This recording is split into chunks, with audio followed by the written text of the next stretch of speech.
In part one, we told you how hometown hero Clint Batchelor of Robinson survived being wounded during combat in Vietnam. Then, following months of recovery, he returned to the battlefield with a new mission and new dangers. And as you will see, eventually he embraced a whole new outlook on life. After recovering from a grenade blast and malaria, a young Clint Batchelor headed back into battle. During his first tour, he was a member of the infantry of the 1st Cavalry. But he took to the skies and scout helicopters for his second tour in 1968. He was a gunner on a 3-man crew. 90% of the time I flew as the gunner because I just didn't trust anybody else with the main gun on the ship. Batchelor flew a lot, an average of 4 missions a day for the entire tour. He says the scout choppers were called hunter-killers, and it was dangerous. Our purpose was to find the enemy, decide what to do with them, and if possible, we were supposed to do use whatever resources we had to kill or destroy, if it was enemy or equipment or anything else. Enemy fire was constant, and damage to the choppers happened frequently. I never had one completely shot down where we were out of control, but several of them we had to land immediately because the aircraft was just shaking apart. Even though he was in harm's way, he was wounded in an unlikely location. He was enjoying R&R when an enemy rocket hit a building, and he took shrapnel to the arm and shoulder.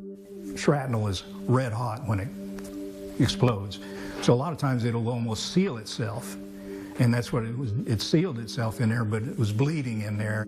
He was slated for a 3rd tour in Vietnam, but he eventually was sent back to the States, where for a time he participated in peace riot control in Washington, D.C.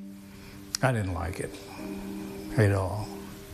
We weren't pro-war. We were doing what our country told us to do.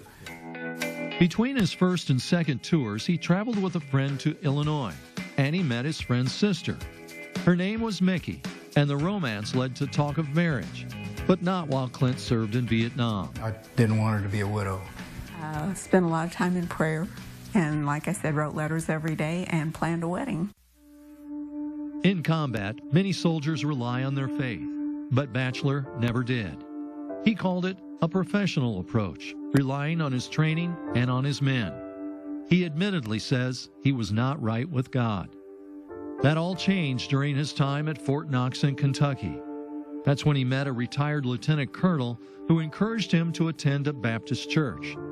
Eventually, his faith grew, and the direction of his life changed. And it was like a light turned on. It was like, now I really understand and I can see. After 20 years in the military, Batchelor decided to pursue the ministry. Mickey had always prayed for him, but she never expected the ministry. Just looking back, you can see God working in all of it. Eventually, he served as a pastor for some churches in Illinois. The couple also raised 3 children, and they have an extended family which includes a son-in-law who is a pastor. Looking back, Batchelor says when he was a soldier, the word surrender was never even considered. But as his faith grew, surrender was his key to life, his eternal life. And for a man, that's a hard thing to do, because I realized that there's no way I could save myself.